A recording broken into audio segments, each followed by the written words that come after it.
दोस्तों, क्या मोदी के नहले पर चंद्रबाबू नायडू ने दहला मार दिया है?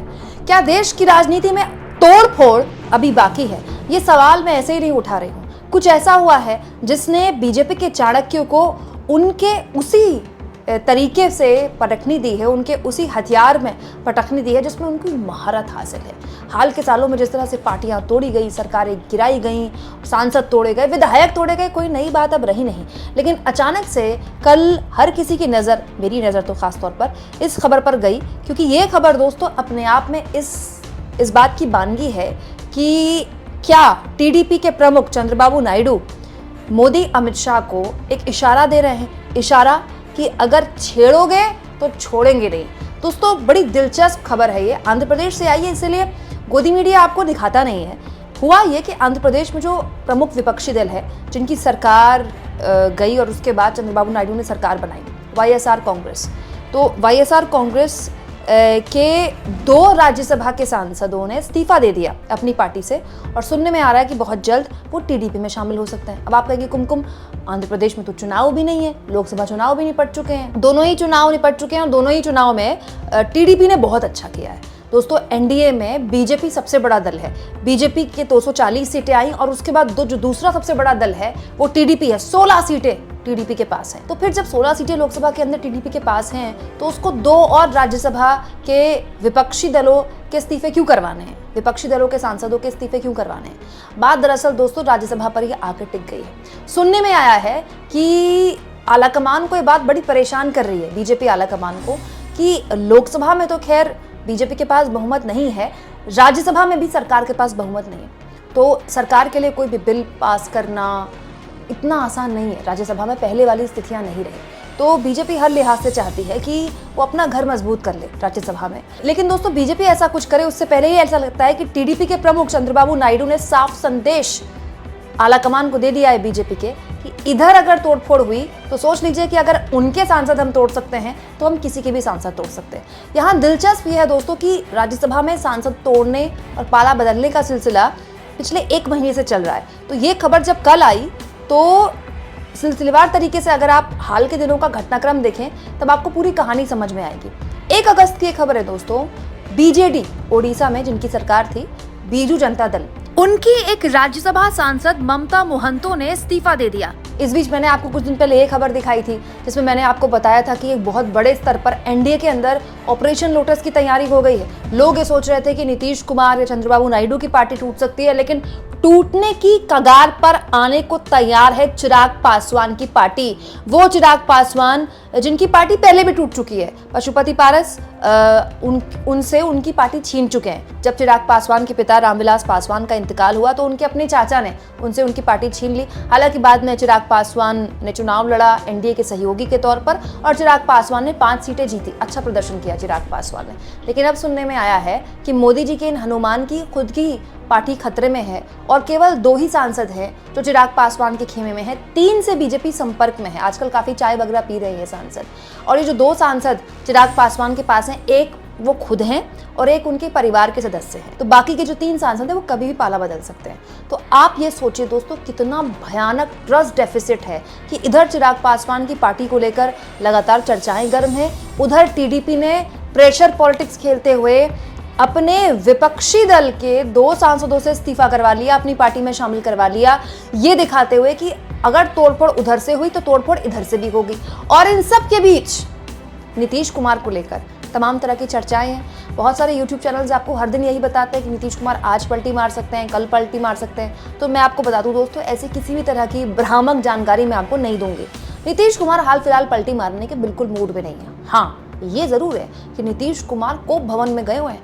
नीतीश कुमार बीजेपी आलाकमान से इस वक्त बहुत नाराज हैं, और उनकी नाराजगी की सबसे बड़ी वजह यही है कि उनकी पार्टी पर भी बीजेपी की टेढ़ी नजर है। दोस्तों, अगर हम नीतीश कुमार की पार्टी की बात करें तो 12 सांसद उनके पास हैं लोकसभा में, और वो उन 2 बैसाखियों में से एक हैं जिसकी वजह से मोदी जी पीएम बने हुए हैं। मोदी जी के लिए तो नीतीश कुमार ने उनके पैर छू लिए, मोदी जी बिहार गए थे सरकार बनाने के बाद, तो पता नहीं उनके हाथ में क्या खोजने लगे थे नीतीश कुमार।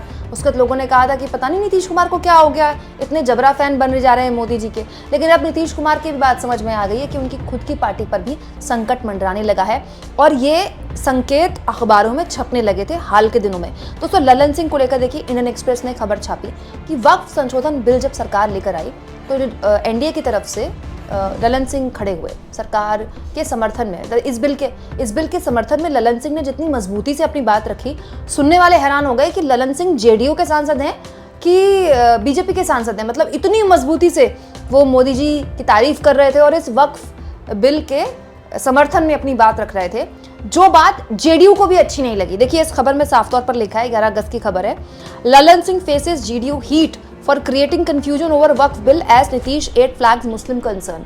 राज्य में नीतीश कुमार के खासम खास नेता बयान दे रहे हैं कि इस तरह का बिल जब आप लेकर आए हैं तो बिल लाने से पहले आपको जितने भी स्टेक होल्डर्स हैं, मुस्लिम समाज के बड़े लोग हैं, उनसे आप पहले बात कीजिए, उनके कंसर्न सुनिए।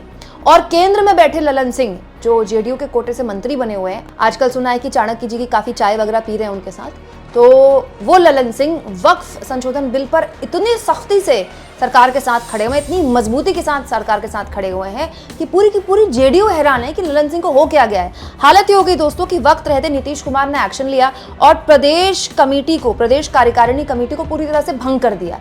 अब नए लोग उसमें शामिल किए गए, उसमें कहा यह गया कि भाई चुनाव से पहले का एक्शन है, लेकिन आपको पता है ना, कोई भी एक्शन बिना रिएक्शन आए नहीं लिया जाता, और राजनीति में तो खास तौर पर।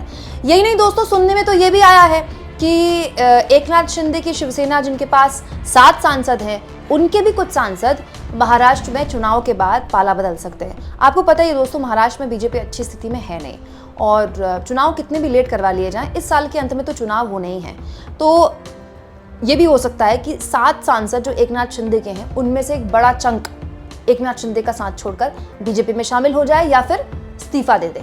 अब इससे होगा क्या दोस्तों, बीजेपी हर लिहाज से चाहती है, मोदी जी हर लिहाज से चाहते हैं कि वो दिसंबर से पहले कम से कम एक कंफर्टेबल पोजीशन में आ जाए, क्योंकि दिसंबर जो है ना दोस्तों, ये जो साल का नवंबर दिसंबर है, ये बहुत खराब साबित हो सकता है बीजेपी के लिए। बीजेपी किश्तों में हार सकती है, 1-2 हार नहीं, किश्तों में। पहले हरियाणा, उसके बाद जम्मू कश्मीर, उसके बाद महाराष्ट्र, और अगर झारखंड भी हार गई तो, अगर ये हार 4-3 से हुई तो भी शर्मनाक हार होगी, और 4-4 से हुई दोस्तों तब तो बहुत ही शर्मनाक हार होगी।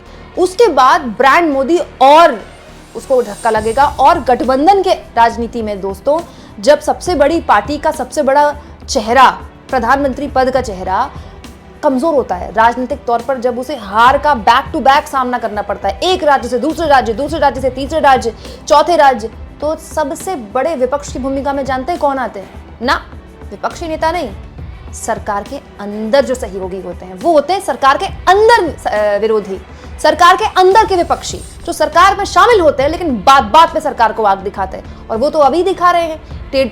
टीडीपी ने वक्फ संशोधन बिल पर सरकार को सलाह दी कि आप इसको जेपीसी में भेज दीजिए। चिराग पासवान खुलकर जाति का जनगणना का समर्थन कर रहे हैं। इसके अलावा चिराग पासवान ने लैटरल एंट्री का भी विरोध किया था। तो अभी जब ये स्थितियां हैं तो आप सोच सकते हैं कि नवंबर दिसंबर में ये जो गठबंधन के सहयोगी हैं, ये क्या हाल करेंगे मोदी जी का। मतलब मोदी जी इस तरह की स्थिति में फंस जाएंगे कि वो सरकार नहीं चला पाएंगे। आप तो जानते हैं दोस्तों, हमारे मोदी जी को प्रचंड बहुमत की सरकार चलाने का बहुत तगड़ा अनुभव है, लेकिन सहयोगियों को साथ लेने का बिल्कुल अनुभव नहीं है। दोस्तों, अगर वाकई में बीजेपी एनडीए को लेकर सीरियस होती, एनडीए की एकता को लेकर, तो अब तक एनडीए का कोई संयोजक नियुक्त कर दिया गया होता। मतलब आप खुद सोचिए, यूपीए के दौरान जब यूपीए की सरकार चलती थी, तब भी यूपीए के संयोजक होते थे, अलग अलग लोग होते थे। तो फिर एनडीए का संयोजक क्यों नहीं बनाया जा रहा है? क्योंकि जब एनडीए का कोई संयोजक बनाया जाएगा तो वो अमित शाह से ज्यादा ताकतवर हो जाएगा, वो बीजेपी के आलाकमान से ज्यादा ताकतवर हो जाएगा। फिर वो एक ब्रिज की तरह काम करेगा सरकार और सरकार के सहयोगी दलों के बीच में। और जब संयोजक बनाए जाते हैं तो इस पर ध्यान रखा जाता है कि जो सहयोगी हैं उनमें से किसी चेहरे को बनाया जाए। और इतनी ताकत मोदी जी कैसे किसी जेडीयू के नेता या टीडीपी के नेता या दूसरे जो सहयोगी दल है उनके नेताओं पर कैसे उनको ये ताकत सौंप दे। और विश्वास की इतनी भारी कमी है कि बीजेपी वाले विश्वास भी नहीं कर सकते दूसरों पर। ये सब कुछ तब हो रहा है दोस्तों जब लोकसभा के अंदर एनडीए और इंडिया गठबंधन के बीच कोई भारी फर्क नहीं है। दोस्तों, एनडीए के पास हैं कुल बहुमत की 294 सीटें, अच्छी खासी सीटें, लेकिन इंडिया के पास भी 232 सीटें हैं। जो फर्क है दोनों सीटों का वो निकलता है केवल 62 यानी कि 62 सीटों का।